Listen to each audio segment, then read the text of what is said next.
Nama odeeffannoolee fi yaadota jiran cuunfinee isin biraan gahuudhaaf tamsaasa keenya OMN kallattii kanaan qabannee dhiyaanneerra. Egaa jalqabaa hanga dhumaatti akka nu waliin turtan isin affeera. Tamsaasa kallattii kana har'a sababa mootummaa wayyaanee OMN gama tamsaasa toora saatalaayitii televezyiinii waan uggureef gama toora raadiyoo qofaatiin isin bira geenya sagaleedhaan jechuudha. Egaa qulqullinaan sagantaa kana isin biraan gahuudhaaf waa'illi keenya Farhaan Abdusalaam nu duukaa jira. Egaa gabaasaalee Oromiyaa adda addaarraa argannee fi akkasumas immoo haala adeemsa yeroo irratti marii bal'aa xiinxalaa siyaasaa Jawaar Mohaammed wajjiniin kan taasifnu ta'uu garanumaan akkuma dajaneen isinii ibse kan isin affeerru ta'a. Egaa nu duukaa turaan affeerraa keenya dajane yoo waan jettu hin qabaanne odeeffannoo jalqabaa gama oolmaa Oromiyaatti arganne gabaasaalee adda addaa qabna kan riipoortaroonni keenya walitti qabani isatti dabarraa yoo isa dura waan jettu qabaatte garuu itti fufi. Gaariidha dammaqaagaa har'a qopheessine kana egaa soduudhaan kan isin biraan gahu Farhaan Abdusalaam gara teeknikaatiin jenneerra.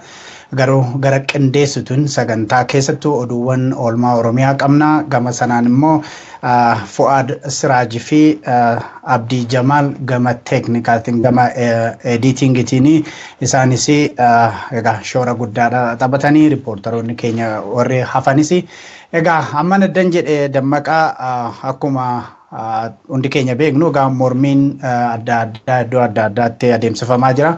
Haaluma kanaan akka Usmaan Ukkumee gabaasetti godina Iluu Abbaaboor magaalaa Haramii jedhamutti karaa nagaaf tasgabbii qabuun akka adeemsifamedha Usmaan kan gabaase. Egaa gabaasni keenya inni jalqabaa kanuma egaa shoora guddaa kan taphatan hiriira kanarratti tasgabbiidhaaf nagaadhaan akka xumuramuu fi maanguddoota biyyaa akkasumas poolisoota Oromiyaa fi koora bittinneessaa ta'uudha Usmaan Ukkumee kan gabaase. Yoo garasitti darbinu dammaqa. Ayyee dajane egaa keessattuu wayita manguddoo fi poolisoonni Oromiyaa haala addaatiin irreecha baranaa kana booda ka'aa jiranii bakkeewwan hedduutti hiriira mormii taasifamaa jiru nagaadhaan akka xumuramu keessattuu lubbuun Oromootaa kanaan dura mormii taasifaman keessatti darbaa ture bara kan akka irra deebi'ee lubbuun namaa hin dabarre hanga danda'an hunda gochaa jiranii. Isa kana irratti booda xiinxala bal'aas kennina. Mee gara sanattitu darbiin hiriira gidduu kana taasifamu irratti OMN irratti komii ka'u jira. Gabaasni hojjetame ka jedhu ati akka gulaalaa muummeetti dajane asirratti deebiitti kennuu qabda. Mee maal jetta kana irratti? Egaa dammaqaa hundumti keenya akka hordofaa jirrutti amma daqqabnetti nuti gabaasuudha duubatti yeroo deebine hin jirru. Gaammoo gabaafamne namni jedhu OMN dhuma hordofuutu gaarii natti fakkaata oduu kana dura hojjetame. Akkuma beekamu torbee darbe kaasee keessattuu jimaata darbee ani ati xiinxalaan siyaasaa iddoo jirutti bal'aa kabareejii bal'aa jechuudha karaa sodudaan dabarsaa turre. Sana boodas bifuma sanaan itti fufa. Egaa namoonni tarii oduu akkamitti dabarsaa jiru kan jedhu iddoo lamaayyuu dabarsinaa iddoo tokko keessa yoo jiraachuu baate iddoo tokko keessa hin jira. Kanaaf guyyaa guyyaatti yeroo baay'ee oduu iddoo lamaa istuudiyoo lamaa dabarsaa jirra. Tokko keessa yoo jiraachuu baate tokko keessa hin jira. Walumaa galatti garuu hiriira Oromiyaa keessatti godhamaa jiru kana akka gaaritti hordofnee kan gabaasaa jirru ta'uudha kan inni ibsuu barbaadu. Egaa sunis har'as qaamuma tamsaasa keenya sanaati egaa har'aa kan jalqabnuyyuu hiriiruma kana kan Iluu Abbaaboraa magaalaa Haramiitti godhameen dammaqa. Ayyee dajane akkuma tiyyatti amma gara hiriira sanatti ni dabarra. Hiriira mormii sanatti egaa bakkeewwan adda addaatti komii ka'u booda kan xiinxallu ta'a bal'inaan gama kanaani. Haa ta'uti nuti akka miidiyaatti akka miidiyaa uummataatti waan kana yeroo darbee keessattuu guyyaa hiriirri kun taasifamaa ture waayillan keenya kan akka Usmaan Ukkumee iticha guddataa fi warri ijoolleen gaazexeessitoonni Minisootaa tartiibaan kan irratti kallattiidhaan tamsaasa kallattiidhaan dhiyaataa ture anillee irra turre egaa guyyoota 2-3 walitti taasisanii dabarsaa akka turtan beekamaadha. Kun miidiyaa waan ta'eef wanti irraan ugguru hin jiru. Egaa warri yaaddoo gama kanaan qaban illee ammumallaa waan kana akka qulqulleeffatan taateewwan Oromiyaa keessatti ta'an akka miidiyaatti dhimma gama baalaansi goonee yookaan bifa madaalawaa ta'een dabarsuun fuulduratti illee kanumatti fufu ta'a. Kun dirqama ogummaa keenyattis hojii keenyatti OMNs kan jaalatame akkasumatti sababa kanaan hojii isaatii kanaan malee kabiraatiin miti. Kuni kan itti fufu natti fakkaata Dajanee. Egaa mee akkuma xiyyeetteeyyuu gara gabaasa sanaatti haa dabarrume. Gaarra gara gabaasa sanaatti darbana dammaqa oduu duwwaan otoo hin taane sagantaalee qabnu kan akka mul'uu tibbanaa jedhamu faa keessatti bifa adda addaatiin hiriira kana gabaasaas jirra gabaasaas turre gara fuulduraas waan taateewwan Oromiyaa keessa jirtu hundumaa amma duubatti hin deebinu kan gabaasnu ta'a. Kanaaf egaa mee haaluma kanaan godina Iluu Abbaa Boor magaalaa Haraamitti iddoo jedhamutti egaa hiriira tasgabbiidhaa fi karaa nagaatiin gaggeeffame kana keessatti maanguddoonni Oromoo fi akkasumas poolisoonni akkasumas korri bittinneessa shoora guddaa taphate jedhee Usmaan Ukkume gabaasetti haa darbinu. Faraan Abdulsalaam nu dhageessisa.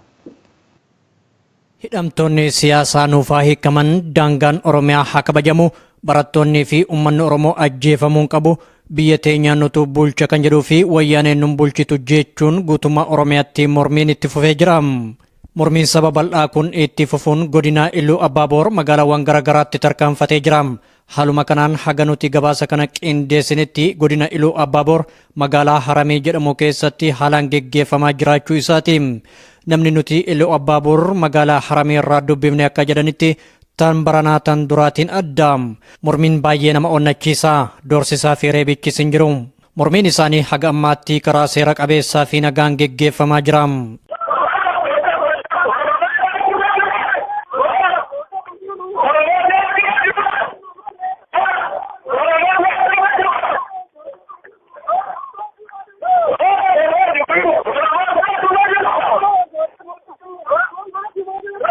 godina Iluu Abbaa Booraa magaalaa Haramee jedhamurradha. Tole maali mormiin keessa maalirraa jalqabeeti? Bu'uura maalirraa ka'eeti? Yeroo ammaa kana godina Iluu Abbaa Booraa aanaa magaalaa Haramee jedhamurrattidha mormiin kun kan gaggeeffamaa jiru. Kaayyoon mormii kanaaf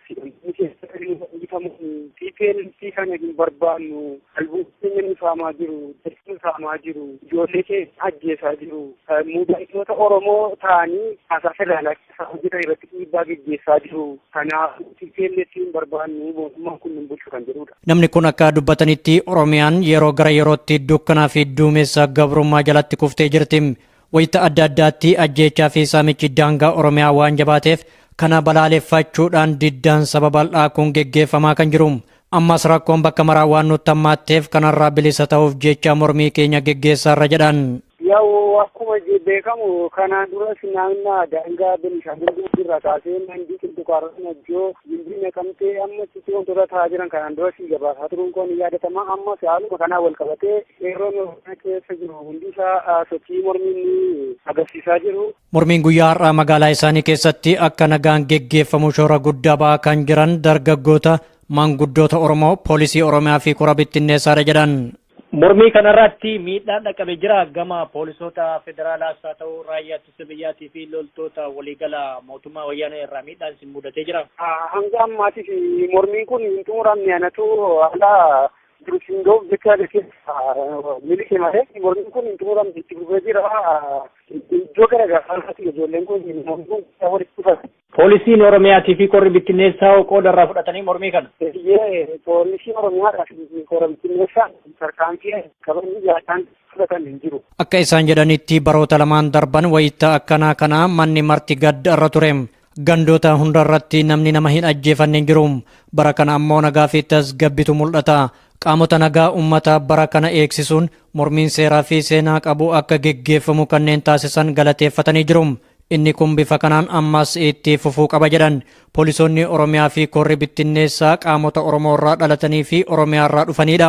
Akkasumas nageenya uummata Oromoo eegsisuuf qaamota ramadamanidha. Kana hubatanii gara fuula duraattis nageenya uummatichaa eegsisuun isaan irratti dirqama lammummaati. Warroota badii fi shira uumuudhaan dhiiga ilma namaa irraa suusiin isaan qabe adamsanii seeratti dhiyeessuun yeroon amma ta'uu qaba jechuun dubbatanii jiru. Egaa kabajamtoota daawwattoota keenya sagantaan keenya oolmaa Oromiyaa ammas akkuma itti fufetti jira. Egaa Dammaqaa akkuma argitee shoora maanguddoonni keenya taphataa jiranii isa guddaa ta'udha. Gabaasa Usmaan Ukkumee keessaa kan baruu dandeenye. Daawwattoonni keenya hedduu meerree Jawaar kan nuun jettan jirtu. Jawaar oduu keenya kana finnee gara odaatti qabannee dhiyaannaa. Garuu Jawaar ammallee numa wajjin jira, nu dhaggeeffataa jira. Gara xinnoodhuma nu obsa gara boodatti isinii dhiyeessinan jedha. Dammaqaa oduu taanutti yoo darbine. Ayyee Dajane odeeffannoo gama Lubbaa Boorirraa gara ammas barattoota Adaamaa fi Yuunivarsiitii Mattuutti nu deebisaa yoo nu ingidaa. Keessattuu barattoonni Yuunivarsiitii Jijjigaarraa sababa haala nageenya isaanii irraa sodaachuudhaan achi deemnee hin barannu jechuudhaan mormiin yeroo dheeraaf gaggeeffamaa ture.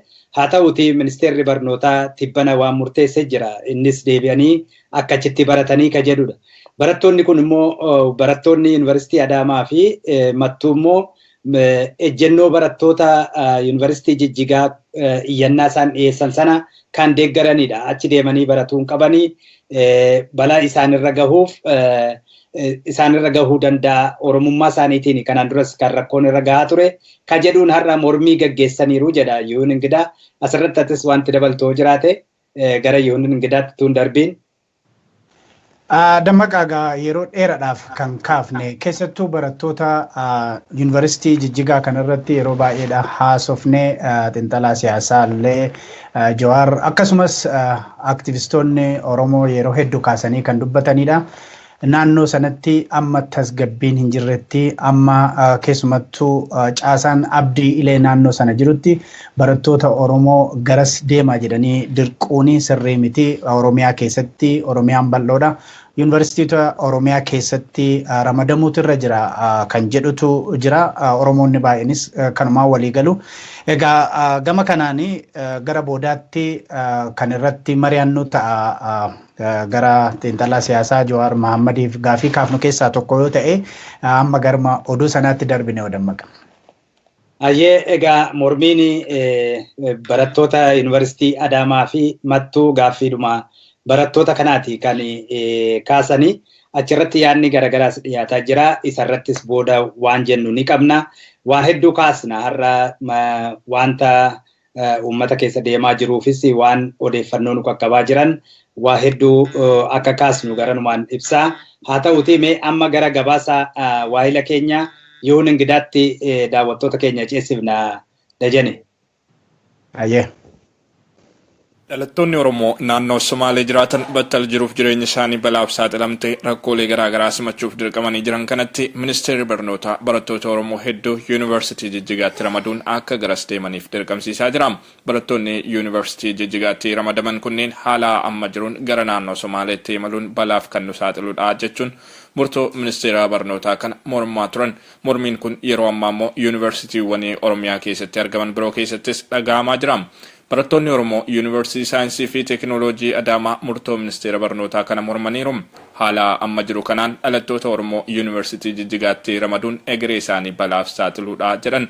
Barattoonni Yuunivarsiitii Adaamaa amma barattoota Yuunivarsiitii Jijjigaatti ramadamaniif ramaddeenii haaraa kennamuufitti barumsa isaanii addaan kutuuf kan dirqaman ta'us beeksisaniiru.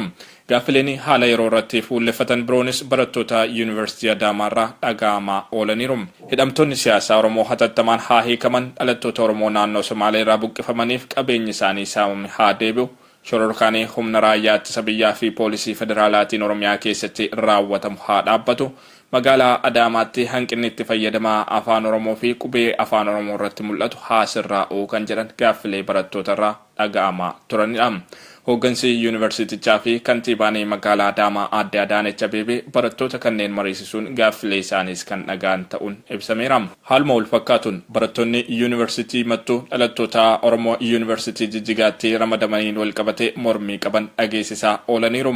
Haalli yeroo ammaa naannoo Somaalee keessa jiru dhalattoota Oromoof balaa qabaachuun osoo beekamu ministeerri barnootaa barattoota Oromoo yuunivarsiitii Jijjigaatti ramaduun sirrii mitis jedhaniiru. Dhalattoota Oromoo Jijjigaatti barataa turaniifis ta'e kan haaraa ramadamaniif rakkoon jiru laalcha keessa galfame ramaddiin haaraa akka kennamuufiifis gaafataniiru. Gaaffileen haala yeroo fi rakkoolee yuunivarsiitii Mattuun wal qabatanii jiran biroonis dhaga'amaa turuu fi amma murtoon haqa qabeessi barattoota yuunivarsiitii Jijjigaatti ramadamaniif hin kennamnetti isaanis barnoota ofii addaan kutuuf kan dirqaman ta'uu beeksisaniiru. Hayyee Dajane, egaa akkuma amma daawwataa turre barattoonni kun mormii keessattuu gaaffii barattoonni dhalattoota Oromoo yuunivarsiitii Jijjigaa kaasan kana barattoonni yuunivarsiitii Adaamaa fi keessattuu Mattuun waan kana cimsanii kan deeggaran ta'uu fi mormii qaban agarsiisanii jirani. Egaa haaluma kana nama mormii Oromiyaa keessatti gaggeeffamu ammallee akkuma itti fufetti jira bakkeewwan adda addaatti jechuudha. Gara godina Shawaa Kaabaa gara aanaa godina Salaalee aanaa Dagamittis haaluma kanaan mormiin uummataa gaggeeffamaa oolee mormii kana keessatti eebbaa fi gorsi manguddootaa bakka olaanaa qabaachuusaa fi akkasumas immoo mormiin sun nagaa kan haala adda addaatiin dhiibbaa jala turuusaa Usmaan Ukkumee gabaasaa qindeessa keessaa kan qabudha. Mee kallattiidhumaan gara Usmaan Ukkumeetti dabarree sana booda haala achitti uumame isaa ta'u wantoota Oromiyaa keessa deeman gara boodaatti marii keessatti kan kaafnu ta'a Dajane. Gaariidha Dammaqaa kan Shawaa Kibbaa kana kaaba dhiifama Shawaa Kaabaa kanatti adeemsifame ammas inni guddaan kan Usmaan Ukkumee as keessatti tuqee eebba maanguddootatiin jalqabee akka milkiidhaan xumuramee sila kan hin tuqin bira darbinee yuunivarsiitii Jijjigaa ilaalchisee Dammaqaa battansi deebisa. Yuunivarsiitonni hedduu kan akka Amboo Jimmaas gaaffiidhuma akkasii kaasanii kanumatti dabaluufini egaa amma gara Shawaa Kaabaatti sin dabarsina nu wajjin tura ammas. Uummanni Oromoo magaalaawwan naannoo biroo keessa jiraataa ture qabeenya harkaa saamamuun harka qullaa isaanii akka gara iddoo dhaloota isaaniitti deebifamu kan taasifame shiraa mootummaa wayyaaneetiin. Kana malees barattoonni Oromoo yuunivarsiitii Jijjigaa keessatti barataa jiran miidhamuun qaban isaanumti mooraa yuunivarsiitii Jijjigaa keessa jiran nagaan gara Oromiyaatti akka nuuf deebi'an kan jedhuu fi kanneen hafan akka gamas hin deemne jechuun mormiin itti fufe. Mormiin kun gaggeeffamaa kan jiru godina Shawaa Kaabaa aanaa Dagam Salaalee magaalaa Dagam keessatti. Godina Shawaa Kaabaa aanaa Dagam Salaalee akkuma beekamu uummatuma keenya uummata Somaaleerraa Oromoo Somaaleerraa buqqa'aa jiru shiraa nagaatiin akka ta'e ibsachiisu ammoo barattoota keenya yuunivarsiitii Jijjigaa irratti barachaa jiran akka bara kana yuunivarsiitii Jijjigaa irratti akka hin deebine isa sagalee fi dhageessisuu fi mormiitti oolanii jechuudha magaalaa Dagam keessatti. Jiraataan magaalaa Dagam akka jedhanitti gootonni Salaalee irree tokkoon baanii diddaa isaaniitti fufan. Quuqamtoota sabaa kan ta'an poolisoonni Oromiyaattis mormii kana karaa nagaa fi jeequmsa hin qabneen geggeeffamee akka xumuramu qooda olaanaa gumaachaniiru. Diddaan kun magaalattii keessatti geggeeffamee erga xumuramee booda gara isteediyamiitti deemuun manguddoota Oromootiin eebbifameera. Achirrattis lammiilee keenya naannoo Somaalee irraa buqqifamaniif deeggarsi itti fufuu namni kun himan. Mormiitu ture jechuudha. Mormiin kunoo ammoo karaa nagaatiin geggeeffamee jira. Ammaan kana haalli jiru maal fakkaata? Karaa nagaatiin geggeeffamee poolisoonni Oromiyaatis cinaa dhaabbachuudhaan nagaa eegsisanii fixuuni erga sagalee fi dhageessisanii raawwatanii booda iddoo istaadiyoomii yookiin iddoo kubbaatti taphatan deemuudhaan maanguddoo haammatanii eebban xumuranii qarshii obboleeyyan keenyaaf walitti qabanii galanii jechuudha qeeroowwan. Akka jecha isaaniitti mormiin bara kana ajjeecha tokko malee nagaan geggeeffamaa jiraachuun hedduu nama gammachiisa. Kun akka milkaa'uuf ammoo gahee guddaa taphachaa kan jiran poolisii Oromiyaatii fi manguddoota Oromooti. qaamonni kunniin shira wayyaaneen baroota dheeraaf uummata keenya irratti dalagaa turteetti dammaquun nagaa waaraa eegsisuuf marxifatanii ka'aniiru. Galatoonfatamuu qabanis warri dhiiga lammiilee nagaa dhangalaasuu fi lubbuu namaa baasuu mi'eeffatan bara kana hoongayaniiru. Inni kun bilisummaa keenyaaf tarkaanfii jalqabaati jedhan.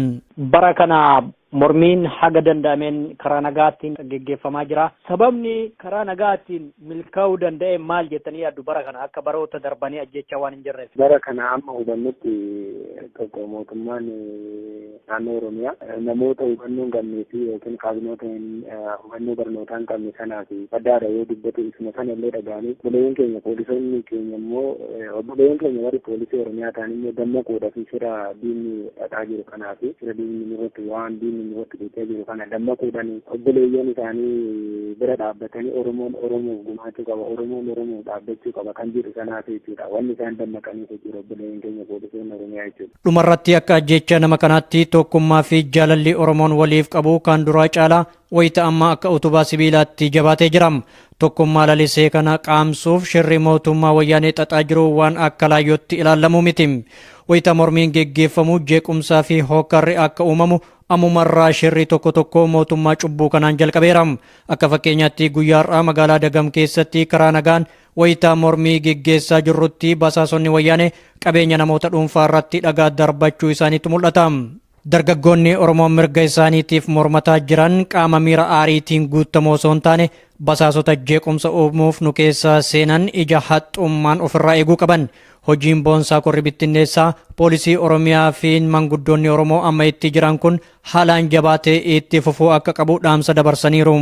Kana caalaa nageenyi amansiisaa fi waaraan akka dhugoomuuf akka argamu biyyattii san keessatti maaltu eegamaa, maaltu gochuu qabaa, maaltu barbaachisa jettu? Kana amma wanti jiru hiriira kana bahuudha jechuudha. Of eeggannoo cimaatu barbaachisaa jechuudha. Maaliif diinni shira hedduu ta'ee jira jechuudha. Maaliif harrimaayyuu yeroo baanee turretti jechuudha. Ijoollee keessa dhaabbatanii konkolaataa rukutuudha fi mana nama dhuunfaallee rukutuun wanni jiru jira jechuudha. Isa san qeerroon of eeggannoo cimaa gochuu qabaa jechuudha. Maaliif namoota qeerroo keessa dhaabbatee poolisii Oromiyaa rukutu namoota konkolaataa rukutu eeguu qabaa jechuudha. Qeerroon hiriira bosonuu sanaa walitti qabu kanallee itti himuu qabaa jechuudha. Kanaaf waliif eeganii akka sanitti nageenya eegsisanii bahuu qabaniitu. Maaliif poolisiin Oromiyaatii fi qeerroon akka walitti hin buune sana of eeggannoo gochuu qaban jechuudha. Fira diinaa akka ta'e jechuudha sun jechuudha. Diinni immoo kana keessa ol kaawwatee jechuun leenjiidhaan gadi lakkisan jiru jechuudha. Ijoollee akkasitti akka qeerroo fi poolisii Oromiyaa walitti buusanii jechuudha. Kanaaf mormumallee hiriiruma nagaa sanillee gara mormiitti akka jijjiiruu taasisaa jiran jechuudha.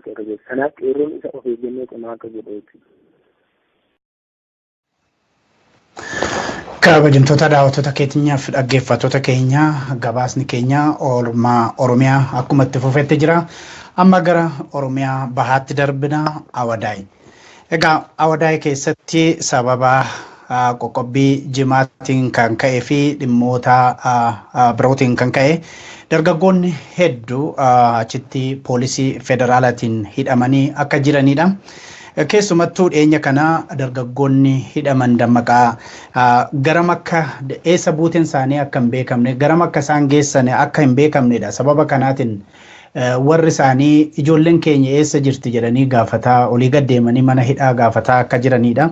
Keessumattuu ijoollee Awadaay dargaggoota qeerroo Oromoo Awadaay dhiyeenya kana ukkaamsamanii poolisii federaalaatiin fudhatamanii dirree dawaa jiru jennaan warri isaanii akka achi dhaqanii barbaadanii achiis dhabanii mee iddoodhuma ijoolleen keenya jirtu nutti himaa kan jedhanii warra olii gad rakkataa akka jiranidha. Kanaaf dhimma kana ilaalchisee Usmaan Abdullaatiif kan gabaasetu jira.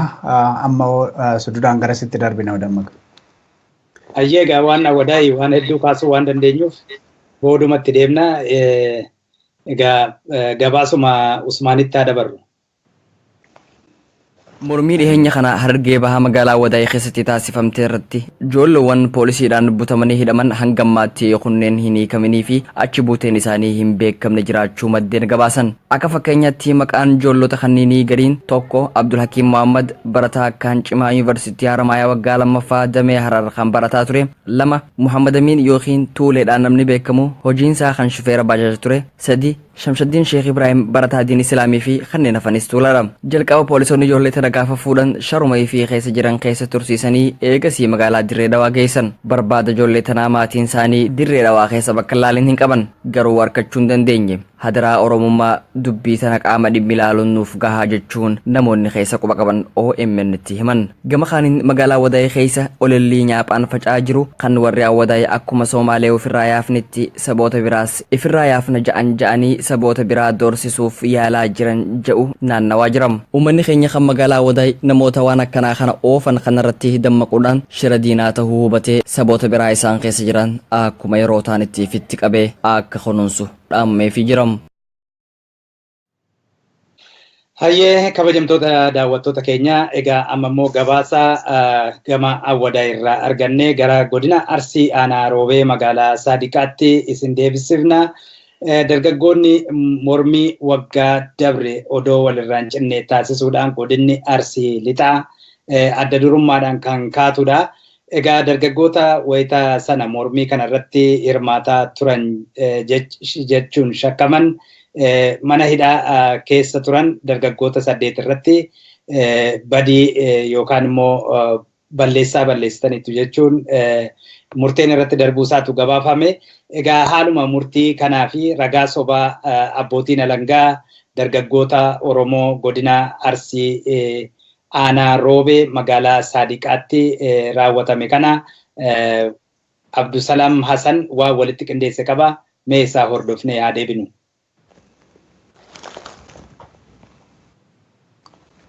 Dhumaatii kabajaa ayyaana irreechaa bara 2016 magaalaa Bishooftuu Hora Arsadeetti lammiilee nagaa irratti raawwatamee wal qabatee mormiin guutuu Oromiyaa keessatti gaggeeffamaa turuu fi mormii kanaanis wal qabatee labsii yeroo muddamaa labsuun lammiilee nagaa manneen hidhaatti dararamaa turan irratti murtiin badii dabruun dhaga'ame. Godina Arsiitti dargaggoota gaaffii mirgaa gaafatan lakkoofsi isaanii 8 badii isaanii malee manni murtii godinichaa murtii dharaa itti murteessuu maddeen naannicharraa Oromiyaa miidiyaa neetworkitti himan. Akka aadaa maddeenitti waggaa tokko dura mormii irreecha booda gaggeeffameen dargaggootnii fi dubartootni 700 ol godina Arsii aanaa Roobee magaalaa Saddiiqaa irraa qabamanii mana hidhaa Asallaa jiran keessaa muraasni gadi lakkifamaniyyuu irra hedduun isaanii ammas mana hidhaa keessatti dararamaa jiru.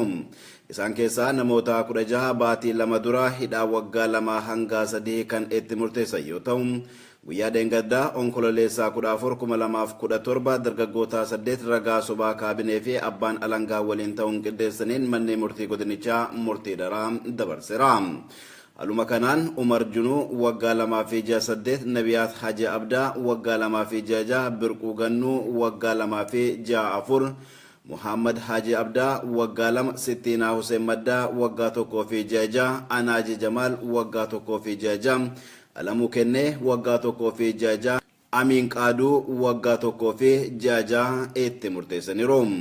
Dargaggoota murtiin dharaa irratti dabarfame kanneen keessaa aadde Sittiinaa Huseenii fi Amiin Qaaduu haadha warraa fi abbaa warraa yoo ta'an daa'imni isaanii waggaa 2 walumaan mana hidhaa keessaa kan turte yoo ta'u ammas hanga isaan murtii kana fixatanitti walumaan akka turtus beekameera. Yeroo uummatni Oromoo miira xiqqeetiin socho'uun daangaa hanga daangaatti miira xiqqee fi tokkummaan qindaa'anii socho'aa jiranii fi iddoowwan tokko tokkotti hooggansi sadarkaan jiru aantummaa uummataa agarsiisaa jiru kanatti manni murtii godina Arsii ragaa sobaa abbootiin alangaa fi kaabinoonni aanichaa qindeessan irraa dhaabbatee murtii dabarsuun kan isaan gaddise ta'uu kan himan maddeen aangawootni naannichaa kan tanaan duras caalaa uummataa miidhuu fi dararuu itti fufaniiru. Haaromsi gadi fagoon naannoo Oromiyaa keessatti gaggeeffamuu dhagaa jirraa kan jedhan maddi kun godina kana keessatti gubbaa irraa kaasee hanga gandaatti waan fooyya'ee hin argine jechuun jijjiirama naannoo caasaa mootummaatti osoo hin dhufin hafee qeeqaniiru.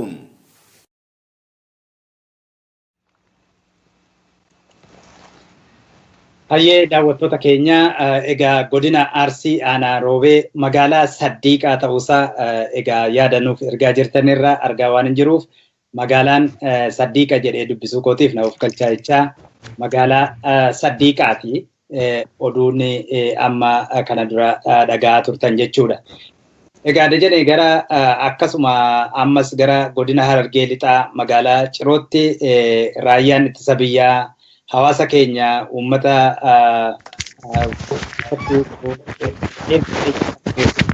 Somaaliitiif kaanii magaalaa Ciroo qubatan irratti reebichaa fi dararaa garaa raawwataa jira ka jedhu gabaasni jira. Meesa kana irratti waan jettu qabdaa Dajani? Dammaqaatu jette waanaan xinnumatti dabala achi duwwaa ciroo duwwaa otoo hin taane iddoowwan garaagaraa Oromiyaa keessatti yeroo uummanni keenya warra qeef qabeenyaa isaanirraa buqqa'e gargaaruudha wal ta'anii lama sadii ol ta'anii yookiin iddoo tokkotti walitti qabamanii jara kana gargaaruudhaaf dhaqanii yeroo baay'ee raayyaan ittisa kan mootummaa wayyaanee walitti hiriira baatu yookiin walitti qabamtanii mormituu kan jedhuudhaan yeroo baay'ee miidhaa geessisaa reebuun jira. Haaluma kanaan egaa inni ciroottis ta'ee kanuma namoonni miidhaman yeroo ammaa kana akka hospitaala ciroo jiranidha akka Mahammad Fantaallee gabaasitti. Egaa kuni waanuma yeroo baay'ee itti fufe Dammaqa otoomee gara kan ciroo kanatti hin darbin amma kara Usmaan Ukkumeetiin oduu amma nagdaqqabe jira godina Shawaa Kaabaa Salaalee Aanaa Yaayyaa Gullallee kana galgala har'aa kana sa'aatii 12 irraa kaasee mormiitu dhaga'amaa jira jedha Yaayyaa Gullallee dirree lolaa fakkaate kan jedhudha. Egaa gara Shawaa Kaabaatti kan oduun kun nu ga'e.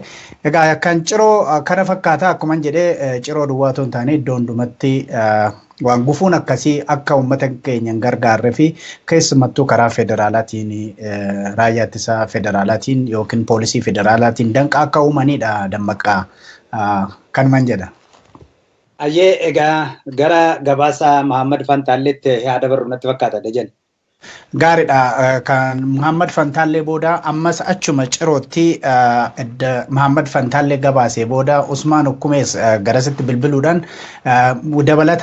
odeeffannoo dabalataa maali jedhee kan gaafate jira kan Muhammad Fantaallee erga findee booda ammas akkoo garuma cirootti deebina amma gabaasa Muhammad Fantaallee gara cirootti sin dabarsina. Raayyaan ittisa biyyaa mootummaa wayyaanee hawaasa Oromoo lammiilee keenya qe'ee fi qabeenya isaanirraa buqqa'an gaafachuudhaaf deemaa jiran irratti rasaasa roobsuun gabaafame. Hawaasni naannoo magaalaa Ciroo ganda Sheekaa Damirraa lammiilee keenya qe'ee fi qabeenya isaanirraa buqqa'anii magaalaa Ciroo keessa jiran bira dhaabbachuudhaaf konkolaataa afuriin dhufanii magaalaa seenanii naamusaa fi tasgabbiin deemaa osoo jiranuu makalaakayaan uummata nagaa irratti rasaasa roobsuun hedduu irratti immoo reebicha ulfaataa raawwachuun namoonni baay'een akka miidhaman maddeen OMN himan. Namoonni raayyaa ittisa biyyaatiin tuma ulfaattuudhaan uleedhaan cafaqamanii yeroo ammaa hospitaala Cirootti argaman kan maqaan isaanii dhaqqabe Hasan Abdurrahman, Hawwii Abdallaa, Dureetti Ismaa'il, Abdallaa Abroshee fi Mahammad Said yoo ta'an odeeffannoo arganneen lubbuun namaa bahuun hanga ammaatti hin dhagahamne. Duulli makalaakayaa kunis hawaasa keenya Shiraa fi Daba Wayyaaniif Abdiilleetiin naannoo Sumaalee keessaa buqqa'an kana hawaasni Oromoo akka bira hin dhaabbanneef hawaasa nagayaan tumsa lammii ofiitiif gochuu deemu irratti rasaasa banuun shakkii malee nu mirkaneessitee jirti jedhu. Hawaasni lakkoofsan baay'ee ta'an kan araddaa afurirraa tumsaa fi deeggarsa lammiilee keenya rakkoo mudatan kana bira dhaabbachuuf magaalaa Ciroo seenan kunis makalaakayaan nu keessaa bahuu qaba, nageenya keenya kan nuuf eegu poolisii Oromiyaati. Gaaffiin keenya deebii gahaa argachuu qaba jechuun sagalee dhageessisaa ooluunis yaada jiraattota araddaa garaa gararraa tumsa lammiitiif magaalaa Cirootti wal gahaniiti.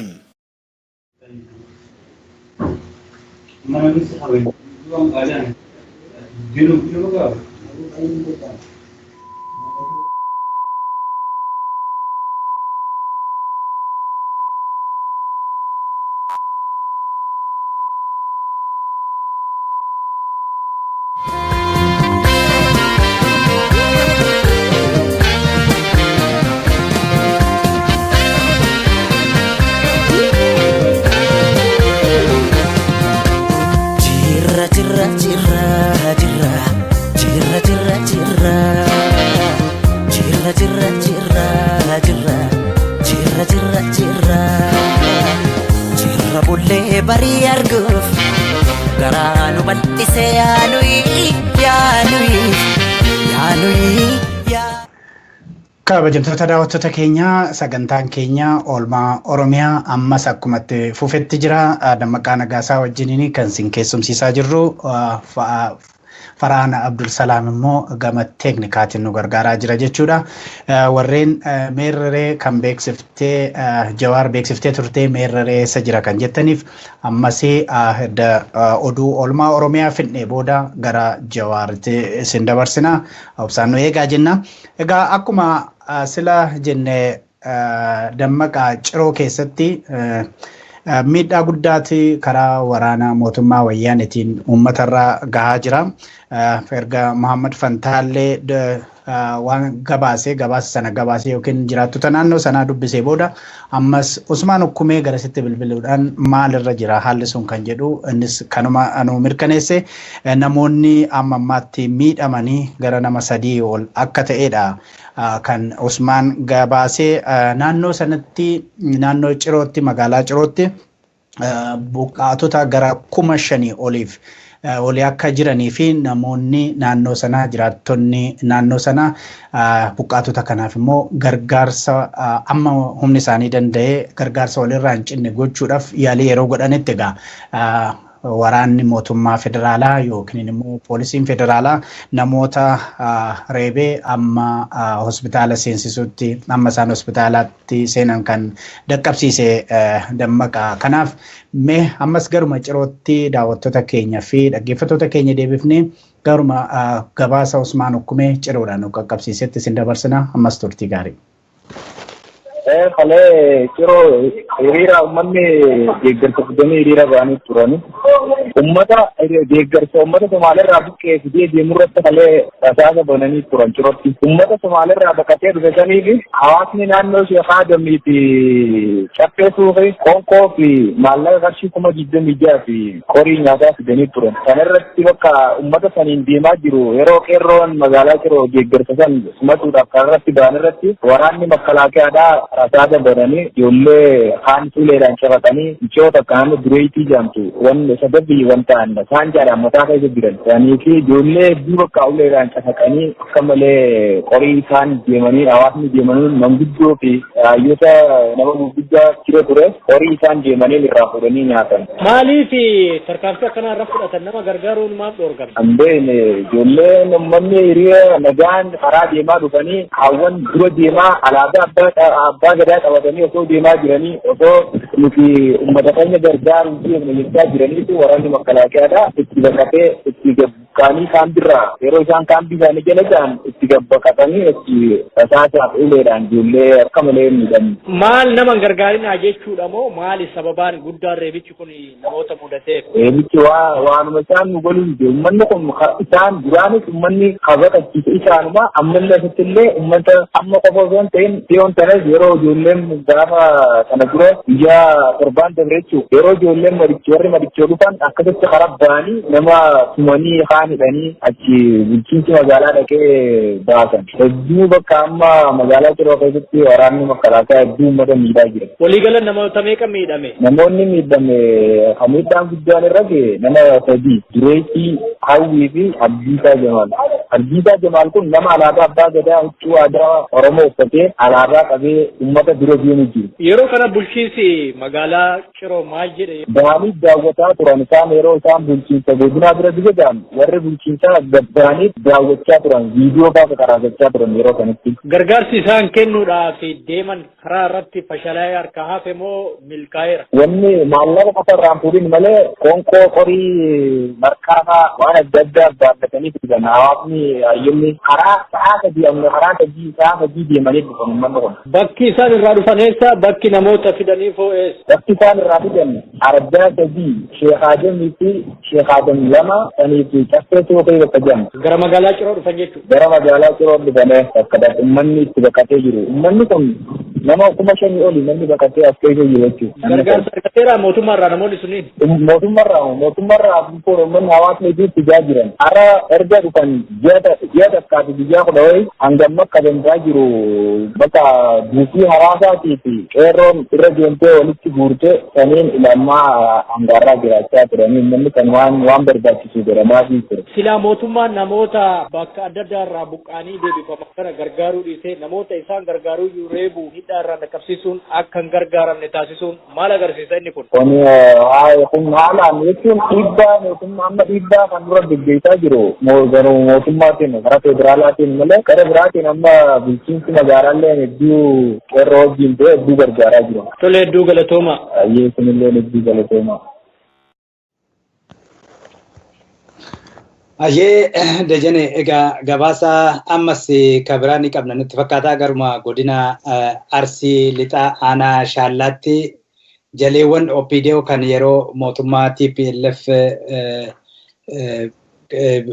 kufee jiraatan of hin seene diina walitti ta'uun shira garaagaraa xaxaa akka jiran keessattuu jiraattonni naannoo sanaa kan saaxilaa jiranii dhimma kanarrattis keessattuu naannoo sanatti wanta raawwatamaa jiru Muhammad Fantaallee waan jiraattota gaafatee qindeessee jira gara shaallaatti yaada baru natti fakkaata. Dammaqa sirriidha akka Muhammad Fantaallee jedhetti naannoo sana shaallaa sanatti yeroo Oromoon tokko ta'ee qabsoo finiinsaa jiru kanatti yoo wayyaaniin kufee iddoo dhabnaa jedhanii warri qabsoo kanatti gufuu ta'uudhaaf yaalii godhanii akka jiranidha kan Muhammad Fantaallee nu gabaase. Garuu ammaaf gabaasni sun Dammaqa waan nu hin qaqqabnee fi oduu keenya yeroo biraa keessatti kan dhiyeessinu ta'a. Kan ammoo dhiifamaan daawwattoonni keenyaa fi dhaggeeffattoonni keenya dhiifaman yaa godhanii isarra ni darbina. Dammaqa otoo ammuma gara keessattiin karaa Usmaan Okkumeetiin kan oduun keessan nu dhaqqabe.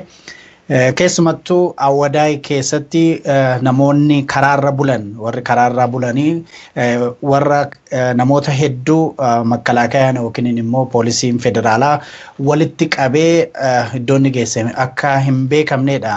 Namoonni kuni kan ala bulan kan mana hin qabnedha ala bultoota jechaadha. Isaan kana walitti qabee akka deemedha Dammaqa kanaaf oduu sattaan itti yoo darbine. Ayyee egaa akkuma keessaan odeeffannoo nu qaqqabaa jiruun bakka keessattuu gabaastonni keenya waahillan keenya qaqqabuu baatan bakkeewwan garaagaraatti hiriirri taasifame jira ka jedhu na qaqqabaa jira garuu egaa gara godina Horroo Guduruu Wallaggaa keessatti magaalota garaagaraa keessatti hiriirri gaggeeffamaa oole ka jedhu odeeffannoon qaqqabee jira. Haa ta'uuti egaa bakka qaqqabne hanga ammaatti gabaasaatti jirra. Isa booda amma gara oduu keenya gara xumuruutti deemuutti jirra Dajane. Dhumarratti oduu kana hin xumuriin oduu gaddaa qabna. Oduun gaddaa kunis godina Wallagga Lixaa aanaa Manasiibuu magaalaa Mandiitti kan nu geessudha. Keessattuu achitti ija yookaan qaroo qeerroo kan ta'e dargaggoo beekamaa Gaarumsaa kan jedhamu addunyaa kanarraa du'aan boqochuu isaatti odeeffannoon nu qaqqabe. Egaa haala seenaa dargaggoo kanaa fi hojiinni hojjetaa ture ilaalchisee waahilli keenya Usmaan Baayyuu garasitti bilbilee waan qindeesse qaba. Isarratti waan jettu hoo hin qabaanne kallattiidhumaan gara waahila keenya Usmaan Baayyuutti dabarra Dajane. Dargaggoon kun egaa balaa dhuma irra ga'een kan du'e dargaggoo beekamaa Gaarumsaa Raddooti.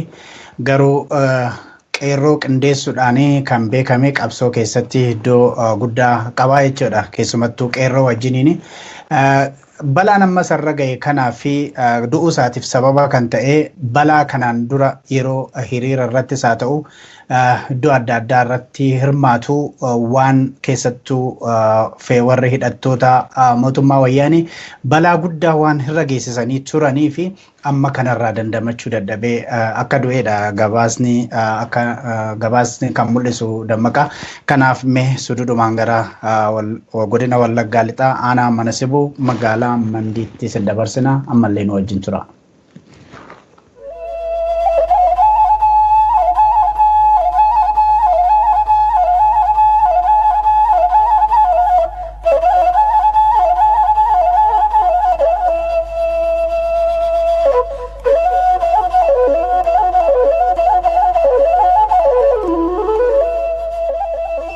Godina Wallagga Lixaa aanaa Manasibuu magaalaa Mandiitti dhalatee kan guddate dargaggoo beekamaa Gaarumsaa Raddoo balaa konkolaataa tasaasa mudateen guyyaa kaleessaa onkololeessa 16 2017tti addunyaa kanarraa du'aan boqoteera. Dargaggoon beekamaan akka ilma Oromoo tokkotti nama quuqama sabaa qabuu fi waanjoo gabrummaa uummata Oromoo irratti baroota dheeraadhaaf fe'amteetiin turtee fi gocha ammeenyaa mootummaa Abbaarree Wayyaaneetiin lammii isaa irratti raawwatamaatiin jiru mormuun qabsoo qeerroon Oromoo taasisaatiin jirutti makamuun nama adda dureedhaan dargaggoota ijaaruudhaan qabsoo finiinsaatiin ture akka ta'e hiriyyaan isaa tokko Oromiyaa miidiyaa neetworkiitti himeera. Dargaggoon kun yeroo yuunivarsiitii Wallaggaa barataa turettis qabsoo barattoonni Oromoo gaggeessaatiin turan hunda adda durummaadhaan kan qooda fudhataa ture yoo ta'u nama lammii isaatiif quuqamaa fi jijjiirama barbaadu akka ta'ellee hiriyyaan beekamaa kun dubbateera. Kana malees dargaggoon kun jaalalaa fi fedhii guddina aartii Oromootiif qabuuf jecha bakka qophiileen garaagaraa jiran hundattuu hanga Finfinneetti illee dhufee nama hirmaatuu fi jajjabeessuudha jechuun dubbateera. Dargaggoon beekaman bara darbee makaanikaal injinariingiidhaan yuunivarsiitii Wallaggaa kan eebbifame yoo ta'u hojii argatee osoo mindaa ji'a tokkollee hin nyaatiin irreechaaf gara ganda dhaloota isaa Mandii dhaqee osoo deebi'u karaa gubbaatti balaa konkolaataatiin lubbuun isaa kan dabarte. Kanaan dura yeroo dhiyootti achuma magaalaa Mandiitti poolisoota mootummaa wayyaaneetiin reebichi hamaan isarratti raawwatamuun mataan isaa akka malee baqaqee mana yaalatti hodhamee kan ture yoo ta'u balaa konkolaataa kanaanis mataan isaa garmalee miidhamuu fi hodhaan madaa isaa kan kanaan dura hodhameetiin ture hiikkachuurra kan ka'e dhiigni hedduu waan dhangala'eef gargaarsa yaalaa isaaf godhamen lubbuu isaa hambisuu hin dandeenye. Beekamaan torbaanuma kana iddoo hojii isaatii gara bakka dhaloota isaa kan taate magaalaa Mandiitti imaluun ayyaana irreechaa kabajame irratti erga hirmaateen booda guyyaa kaleessa magaalaa Mandii irraa gara Finfinnee imaluuf amna irra osoo jiru jidduu magaalaa Najjoo fi magaalaa Mandiitti kana argamtu bakka warra jirru jedhamtutti balaan konkolaataa kun uumamuun lubbuun dargaggoo kichuu kana hanqisa karatti hafte. Dargaggoo beekamaa garoomsaatiin biyyeen sittaa salphattu jecha maatii fi firoottan isaa hundaaf rabbiin obsaa fi jajjabina isaaniif haa kennu jenna.